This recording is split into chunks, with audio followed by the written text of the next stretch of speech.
You make everyone uncomfortable, my mom excused when uninvited me to Christmas party.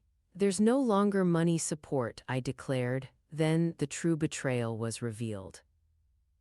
I'm 32, I thought I had my life under control. As a senior accountant at one of Nashville's top firms, I had built a stable career through years of dedication and hard work.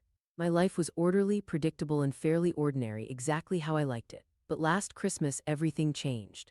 The deception, the lies, and the betrayal shattered my carefully constructed world and my understanding of family. It started with a simple text on Christmas morning. The message from my mother read, "Everyone's staying home due to the ice storm. Christmas dinner is canceled. Stay safe."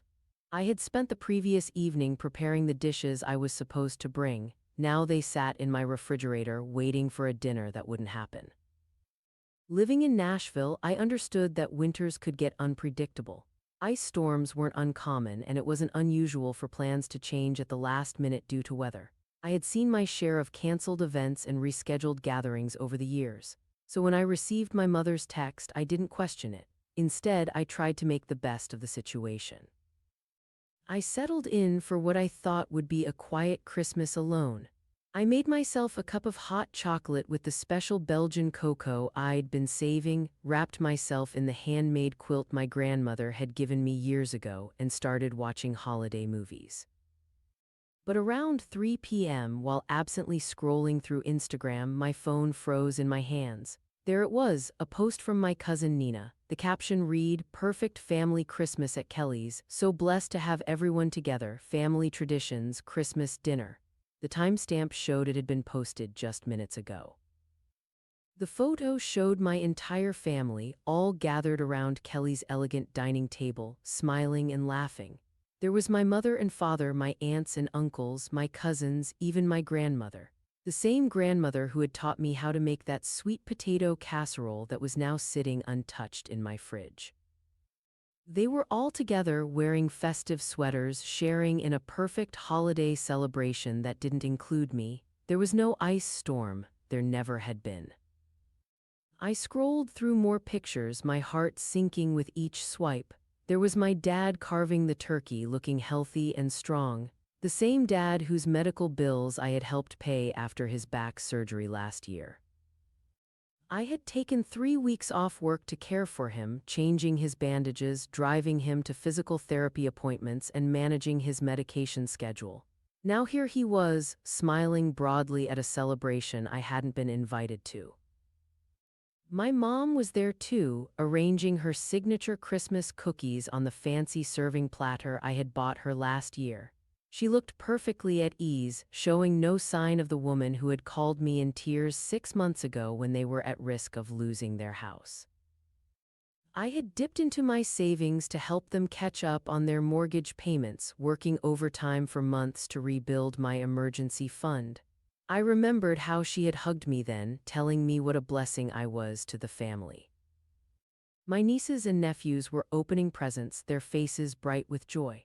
Just last month, I had helped my sister pay for my nephew's braces, and earlier this year, I had contributed to my niece's college fund.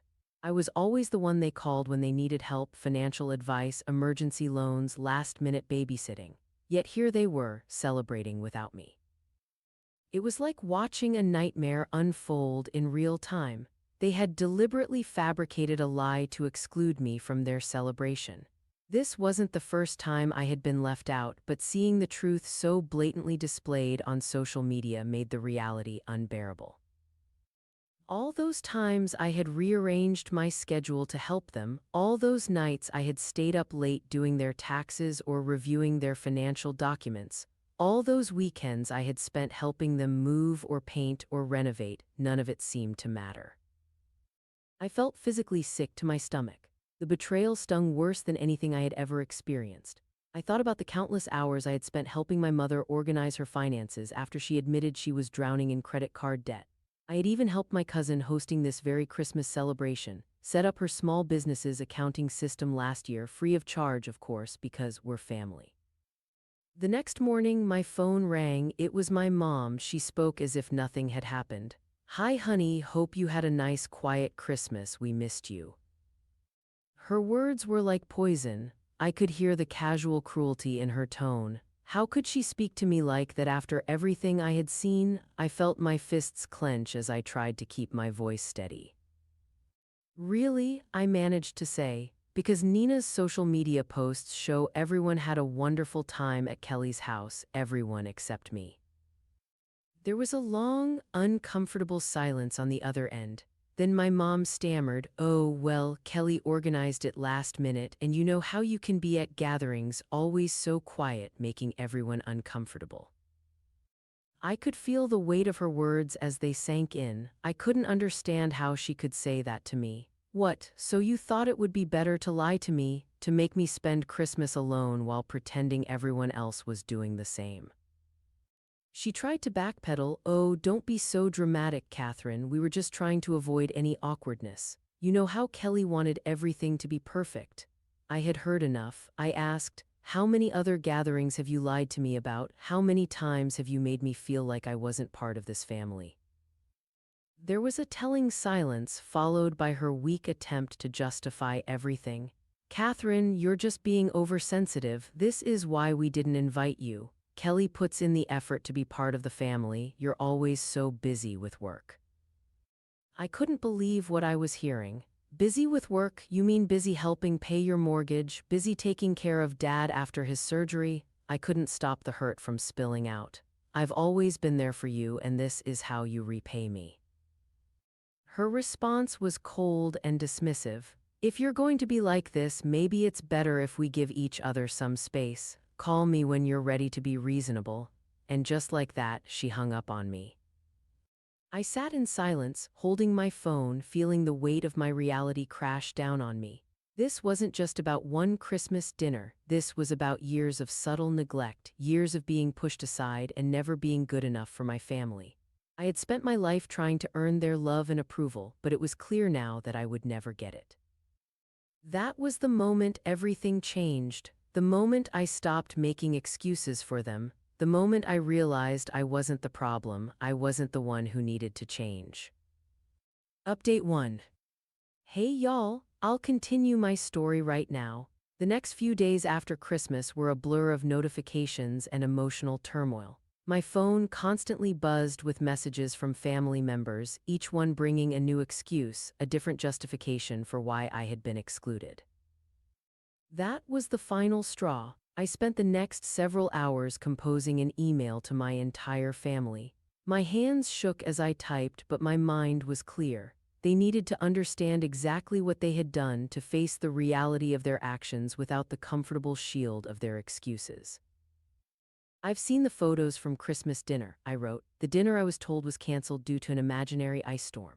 I want you all to know exactly what you've done. You didn't just exclude me from a family gathering. You coordinated an elaborate lie to make me spend Christmas alone. You all worked together to deceive me, to ensure I would spend the holiday by myself, while pretending that everyone else was doing the same." I attached screenshots of my mom's texts about the ice storm alongside the family photos from Kelly's house, the evidence of their deception laid bare. I continued. "For years, I've been there for all of you. I've helped with medical bills, mortgage payments, business advice, and emotional support. I've stayed up nights worrying about your financial problems, spent weekends helping you move, taken time off work to care for you when you were sick. And this is how you repay that loyalty, with lies and exclusion." The responses came quickly, a cascade of defensive justifications and deflections. My aunt suggested that I was too sensitive and needed to think about the family's needs. This from the woman whose daughter's wedding I had helped finance just last year. My uncle, who had borrowed money from me 3 times in the past 2 years, suggested I was overreacting and needed to keep family matters private. Kelly, predictably, sent me a long, condescending message about how I never make an effort at family events, how I'm always too busy or too quiet. She conveniently forgot to mention the countless hours I'd spent helping her business survive, or the times I'd watched her kids so she could have a break. She wrote about wanting one perfect holiday, as if my presence somehow tainted every gathering. But it was my parents' reaction that truly shocked me, though perhaps it shouldn't have. Instead of apologizing, they began a campaign of defensive manipulation. My mother, who had never hesitated to call me when she needed financial help, claimed I was being unreasonable and dramatic. "This is exactly why we didn't include you," she wrote. "You always make everything into such a big deal. Can't you just accept things as they are and move on?" My father, the same man who had relied on me during his recovery from surgery, sent me a stern email about respecting family privacy and how airing our dirty laundry was unacceptable. He wrote, "You're embarrassing yourself and this family with your outburst. This isn't how we raised you to behave." The irony of him lecturing me about family values while defending their collective deception was not lost on me. That's when I made my decision. I would no longer be their financial safety net. No more loans, no more paying bills, no more financial advice or emergency funds. I sent a final email informing them that I would no longer be providing any financial support to family members who had participated in excluding me from Christmas. The backpedaling was immediate and dramatic. Suddenly, family members who had defended my exclusion were sending messages about how much they valued me, how this was all a misunderstanding. My mother called in tears, talking about how they were struggling with bills again. My father sent an email about family loyalty and obligation. But I stood firm. I had reached my breaking point, and their reactions only confirmed what I had finally realized. To them, I wasn't family, I was a resource to be used when needed and discarded when inconvenient. Their sudden concern for my feelings only emerged when their financial support was threatened. Am I wrong for taking this stand, for finally saying enough is enough and cutting off the financial support I've provided for so long? They call me cruel for using money as a weapon, but I see it differently. I'm simply refusing to continue supporting people who have shown they don't consider me part of their family unless they need something from me. Am I the asshole for taking this stand against them? Update 2. Thank you all for the overwhelming support on my previous post. I really appreciate everyone who took the time to comment and offer advice. But just when I thought the Christmas dinner incident couldn't get any worse, I discovered something that turned my whole world upside down. A week after everything happened, my phone lit up with a message that would change everything. It was from my Aunt Rachel, the only one in the family who had stayed quiet during this whole mess. "I know you're hurting right now," her message read, "but there's something you need to know. This family isn't what it seems. Can we meet? You deserve to know the truth about your inheritance." My heart started racing. Inheritance? I'd never heard anything about inheritance. I agreed to meet her at a small coffee shop away from where the rest of the family usually went. Rachel looked nervous when I arrived, fidgeting with her coffee cup. She pulled out a thick manila envelope and slid it across the table. "Your grandfather loved you so much, he wanted to make sure you were taken care of." As she explained, I felt the room start to spin. My grandfather had left me a substantial inheritance, $300,000 to be exact. It was specifically meant for my education and future, with my father appointed as the trustee until I turned 25. I was 32 now, and I'd never heard a word about it. "Your father?" Rachel's voice cracked. "He's been using the money. All these years he's been funneling it to Kelly. Her yoga teacher training in India, her beach house renovations, all those business ventures she kept starting and abandoning, it was all paid for with your inheritance." My hands shook as I looked through the bank statements she'd brought. There it all was, in black and white. While I'd been working overtime to help them with their mortgage, while I'd been dipping into my savings to help with medical bills, my father had been secretly using my inheritance to fund Kelly's lavish lifestyle. "I should have told you sooner," Rachel said, wiping away tears. "I kept quiet because, well, you know how this family works, but after what they did to you at Christmas, I couldn't stay silent anymore. You deserved to know the truth." It wasn't just about a Christmas dinner anymore. This was about years of systematic financial abuse, about a family that had not only excluded me but had actually stolen from me. Everything suddenly made horrible sense: why they kept me at arm's length, why they never wanted me too close to the family's financial discussions, why Kelly always seemed to have money for her ventures despite her businesses never succeeding. Update 3. With this new information, I hired a lawyer and began to build my case. During our first meeting, I spread out all the documents Rachel had given me across her desk: bank statements, trust documents, everything that showed how my inheritance had been mismanaged. "This is a clear case of breach of fiduciary duty," my lawyer said, studying the papers through her reading glasses. Your father, as trustee, had a legal obligation to manage this money in your best interest. Instead, he deliberately misappropriated the funds for personal use and family favoritism. We spent hours going through every transaction, building a detailed timeline of how my inheritance had been systematically drained. My lawyer explained that we could not only sue for the original amount but also for potential earnings and interest over the years. Plus, there could be punitive damages given the deliberate nature of the deception. We're looking at a potential claim of over $500,000 when you factor in lost interest and investment opportunities, she explained. Your father had a duty to invest this money responsibly for your benefit. Instead, he used it to fund your cousin's lifestyle. The preparation for the lawsuit was exhausting. I had to gather years of financial records, including my own bank statements showing how I'd helped with family expenses while my inheritance was being squandered. We collected emails, text messages, and any documentation that proved I had no knowledge of the trust's existence. When we filed the lawsuit, my family's reaction was explosive. My father tried to claim that he had used the money for the family's benefit and that I had indirectly benefited from Kelly's success, though she had never actually succeeded at anything. My mother called me hysterical, crying about how I was tearing the family apart. Kelly threatened to countersue for defamation, though my lawyer assured me this was an empty threat. The legal process was grueling. During discovery, we uncovered even more than my aunt had known. Not only had my father misused my inheritance, but he had also kept detailed records of his manipulations, apparently never thinking they would come to light. There were emails between him and Kelly discussing how to keep me from finding out about the trust, strategizing ways to keep me busy with family obligations so I wouldn't ask too many questions. The depositions were particularly difficult. Sitting across from my father as he tried to justify his actions, watching him squirm under my lawyer's precise questioning was both satisfying and heartbreaking. He kept insisting that he had done what was best for the family, but his excuses fell apart under scrutiny. The case dragged on for months. There were settlement offers that I refused. They wanted to pay back just the original amount with no interest or acknowledgement of wrongdoing.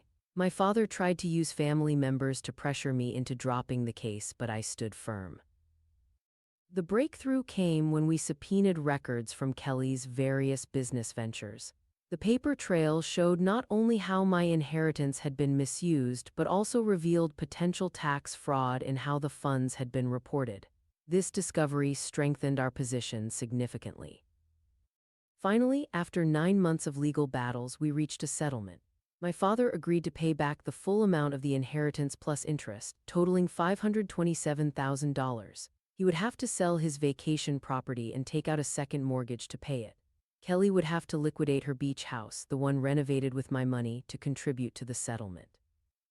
The agreement included a non-disclosure clause, but it also required my father to step down as trustee of any other family trusts. It was a comprehensive victory, but it came at an emotional cost. My relationship with my family was irreparably damaged, but I realized that what I had lost wasn't worth keeping anyway. The money was finally transferred to my account last week. It feels surreal looking at the balance, knowing that I've finally reclaimed what was rightfully mine. But more than the money, I've reclaimed my self-respect. I've shown my family that I won't be their victim anymore. Some extended family members have reached out to express their support, saying they always felt something was off but never knew the extent of it. Others have chosen to believe my father's version of events, painting me as the ungrateful daughter who sued her own family, but I know I did the right thing. I'm in therapy now, working through the years of manipulation and emotional abuse. My therapist helps me see that standing up for myself wasn't just about the money. It was about breaking free from a toxic family dynamic that had controlled my life for too long. The courts validated what I had felt in my heart. I deserved better than what my family had given me. I deserved honesty, respect, and love, not manipulation and theft disguised as family loyalty.